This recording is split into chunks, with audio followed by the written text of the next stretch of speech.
চোখ করে এগিয়ে চলো, দ্যাট মিন্স কোনো কিছুকে একটা নির্দিষ্ট লক্ষ্যমাত্রা নিয়ে এগিয়ে চলো। তো সেই পাখির চোখ কেন বলা হয়, মানে পাখির চোখ করে এগিয়ে চলো সেটা কেন বলা হয়, এই গল্পটা পড়লে বুঝতে পারবে। দ্য বার্ডস আই, পাখির চোখ। It was a bright and sunny morning. A large group of young boys gathered in the woodland with their bows and arrows. But they were not just ordinary boys. They were the 5 Pandavas and the 100 Kauravas. The 5 Pandava brothers and 100 Kaurava brothers were cousins, but a fierce rivalry between them began to grow even when they were only children. খানিকটা পৌরাণিক কাহিনী, মানে খানিকটা মানে পৌরাণিক কাহিনী আমরা পড়ব আজকে। It was a bright and sunny morning. এটা ছিল একটা ব্রাইট মানে উজ্জ্বল এবং সানি মর্নিং, সূর্যালোকে আলোকিত। সান মানে সূর্য, সেখান থেকে সানি মর্নিং, সূর্যের আলোতে আলোকিত, অর্থাৎ এটা ছিল একটা ঝাঁ চকচকে সূর্যের আলোতে আলোকিত বা ঝাঁ চকচকে ঝলমলে একটা দিন ছিল, ঝলমলে একটা সকাল ছিল, অর্থাৎ ঝলমলে এক সকালে। A large group of young boys, a large group of young boys, যুবক ছেলেদের একটা লার্জ গ্রুপ বা বিশাল বড় একটা গ্রুপ বা বিশাল বড় একটা দল, gathered in the woodland, gathered এক জায়গায় হয়েছিল, একত্রিত হয়েছিল কোথায়, ইন দ্য উডল্যান্ড জঙ্গলে, উইথ দেয়ার বোউজ অ্যান্ড অ্যারোজ, তাদের তীর ধনুক নিয়ে। অর্থাৎ প্রথম দু লাইনে বলছে ঝাঁ চকচকে বা ঝলমলে এক সুন্দর সকালে একদল যুবক ছেলে জঙ্গলে তীর ধনুক নিয়ে জমায়েত করেছিল বা জঙ্গলে তীর ধনুক নিয়ে একত্রিত হয়েছিল। But they are not just ordinary boys, কিন্তু they are not just ordinary boys, তারা শুধুমাত্র অর্ডিনারি বয়েজ বা সাধারণ কোনো ছেলে তারা ছিল না। They are the 5 Pandavas and the 100 Kauravas, তাহলে তারা কে ছিল? They are the 5 Pandavas and the 100 Kauravas, তারা ছিল পঞ্চপাণ্ডব এবং 100 কৌরব, অর্থাৎ পঞ্চপাণ্ডব অর্থাৎ 5 Pandavas অ্যান্ড দ্য 100 Kauravas, 100 জন কৌরব ছিল, 5 জন পাণ্ডব ছিল। The 5 Pandava brothers and 100 Kaurava brothers আর কাউজিন, ওই পঞ্চ পাণ্ডব বা পাণ্ডবদের 5 ভাই এবং কৌরবদের 100 ভাই আর কাজিনস, তারা ছিল কাজিনস বা খুঁড়তুতো জেঠতুতো ভাই তারা। বাট এ ফিয়ার্স রাইভালরি, কিন্তু একটা ফিয়ার্স রাইভালরি, তীব্র একটা প্রতিদ্বন্দ্বিতা, বিটুইন দেম, তাদের মধ্যে। এখানে দেখো সংখ্যায় অনেক আছে, তবু বিটুইন বসেছে। বিটুইন বসেছে কেন? দুটো দল, সংখ্যায় ওরা আছে 105 জন, কিন্তু সে 5 জনে দুটো দল, একটা কোন দল? পাণ্ডবদের দল, একটা কৌরবদের দল, তাই বিটুইন বসেছে। ওই জন্য বলছে দেখো, but a fierce rivalry between them, কিন্তু তাদের মধ্যে একটা তীব্র প্রতিদ্বন্দ্বিতা, বিগ্যান টু গ্রো, বাড়তে শুরু করেছিল, when they are only children, যখন তারা খুব ছোট ছিল। The royal children learned the skills of using weapons from Dronacharya. He was one of the greatest warriors of his time.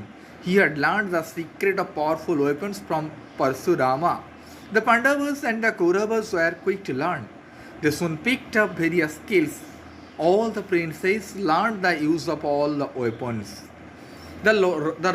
The royal children, সেই royal চিলড্রেনরা, সেই রাজ পরিবারের সন্তানেরা, লার্নড দ্য স্কিলস, শিখেছিল, কি শিখেছিল?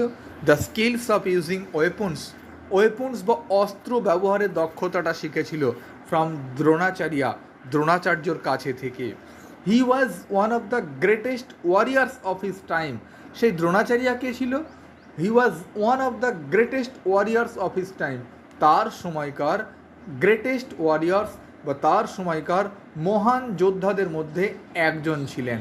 হি had learned the secret of powerful weapons from Parshuram. He had learned, তিনি শিখেছিলেন, কি শিখেছিলেন? The secret of powerful weapons from Parshuram, পরশুরামের কাছে থেকে তিনি সিক্রেট জিনিসটা, সিক্রেট পাওয়ারফুল ওয়েপন্স, অর্থাৎ ওই পাওয়ারফুল ওয়েপন্স বা খুব যে শক্তিশালী ওয়েপন্স বা অস্ত্র যেগুলো আছে, সেই শক্তিশালী অস্ত্র চালানোর গোপন শিক্ষাটা তিনি সেখান থেকে শিখেছিলেন, পরশুরামের কাছ থেকে শিখেছিলেন। The Pandavas and the Kauravas were quick to learn, সেই পাণ্ডবা এবং কৌরবাস অর্থাৎ পাণ্ডব ভাইরা এবং কৌরব ভাইরা ওয়ার কুইক টু লার্ন, তারাও খুব তাড়াতাড়ি শিখছিল। দে সুন পিকড আপ ভেরিয়াস স্কিলস, তারা সুন বা শীঘ্রই পিকড আপ রপ্ত করেছিল ভেরিয়াস স্কিলস, বিভিন্ন রকম দক্ষতা, তারাও বিভিন্ন রকম দক্ষতাকে রপ্ত করেছিল। All the princes learned the use of all the weapons, all the princes, সমস্ত রাজকুমারেরা learned the use of all the weapons, সমস্ত অস্ত্রের ব্যবহারটা শিখেছিল। Each of them had their own favourite weapons, each of them, তাদের প্রত্যেকের, had their own favourite weapons, তাদের প্রত্যেকের নিজস্ব প্রিয় অস্ত্র ছিল। অর্থাৎ তারা সমস্ত অস্ত্র চালানো শিখলেও এক একজন এক একটা অস্ত্রের ব্যাপারে পারদর্শী ছিল। Duryodhana and Bhima favoured the mace, Duryodhan এবং ভীম তারা ফেভার করেছিল, তারা পছন্দ করতো কি, মেস, বল্লম পছন্দ করতো। Yudhishthira's choice the weapon was the spear, Yudhishthira's choice the weapon, যুধিষ্ঠিরের পছন্দের অস্ত্র ছিল দ্য স্পিয়ার, বর্ষা। Arjuna was fascinated by bows and arrows, Arjuna রপ্ত করেছিল বা অর্জুনা নিপুণ ছিল কিসে, বোজ অ্যান্ড অ্যারোজ, তীর ধনুকে। The twins Nakula and Sahadeva are most comfortable with swords, Nakul এবং সহদেব তারা যে যমজ ভাই, তারা কী ছিল, তারা কমফোর্টেবল ছিল, তারা বেশি স্বাচ্ছন্দ্য বোধ করতো সোর্ডস বা তরবারিতে। অর্থাৎ এখানে দেখো কে কোন অস্ত্র চালাতো, মেস চালাতে কে ভালো পারতো, দুর্যোধন এবং ভীম। যুধিষ্ঠির স্পিয়ার চালাতে ভালো পারত, অর্জুনা বোজ অ্যান্ড অ্যারোস চালাতে ভালো পারত, নকুল এবং সহদেব তারা কি, সোয়ার্ডস বা তরবারি চালাতে ভালো পারত। The guru treated all his disciples equally, the guru, তাদের যে গুরু, তাদের যিনি শিক্ষক, treated all his disciples equally, সমস্ত ডিসাইপলস বা সমস্ত শিষ্যদেরকে একই রকমভাবে বা সমানভাবেই দেখতেন। But he liked Arjuna the most, কিন্তু অর্জুনকে সব থেকে বেশি পছন্দ করতেন।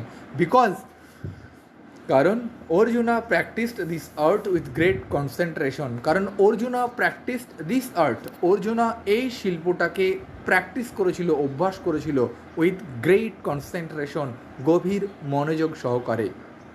সুন he became the best archer among all, শীঘ্রই সে হয়েছিল the best archer among all, সবার মধ্যে সেরা তীরন্দাজ হয়েছিল।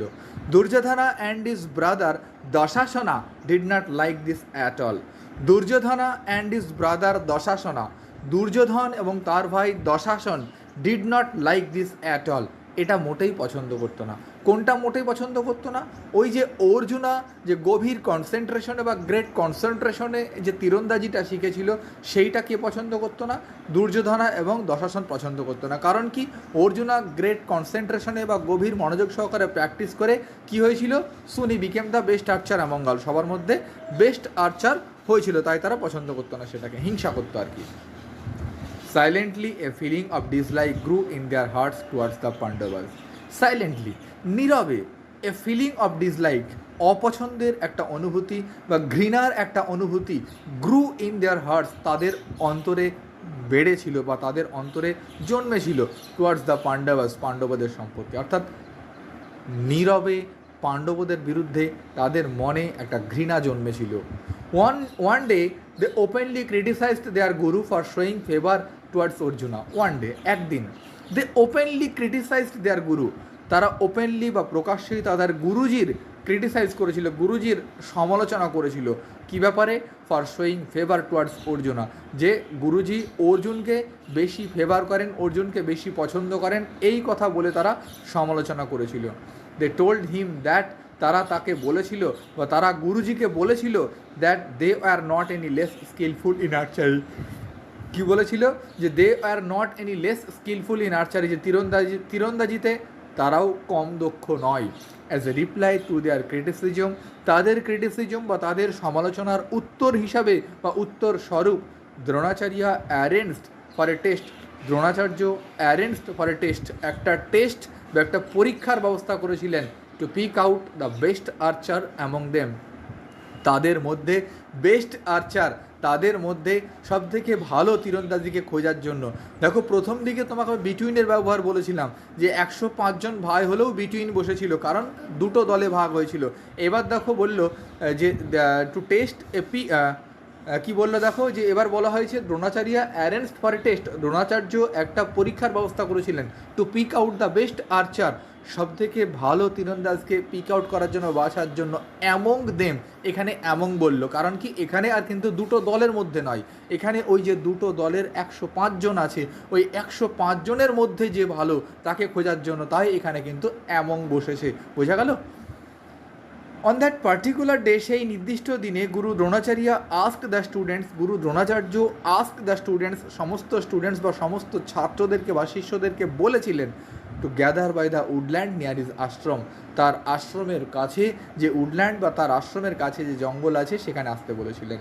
He had placed A one wooden bird, তিনি রেখেছিলেন একটা উডেন বার্ড, একটা কাঠের পাখি, with a prominently painted I on the trees. কোথায় রেখেছিলেন? একটা bird with a prominently painted I, একটা পাখি যেখানে প্রমিনেন্টলি পেইন্টেড আই, যেখানে সুন্দরভাবে একটা চোখ আঁকা ছিল, জীবন্ত চোখ একটা আঁকা ছিল, on one of the trees, সেই জঙ্গলের একটা গাছের উপরে সেই পাখিটাকে তিনি রেখেছিলেন। প্রথম দিনে আমরা এইটুকু বুঝে নিই, কেমন? বেশ।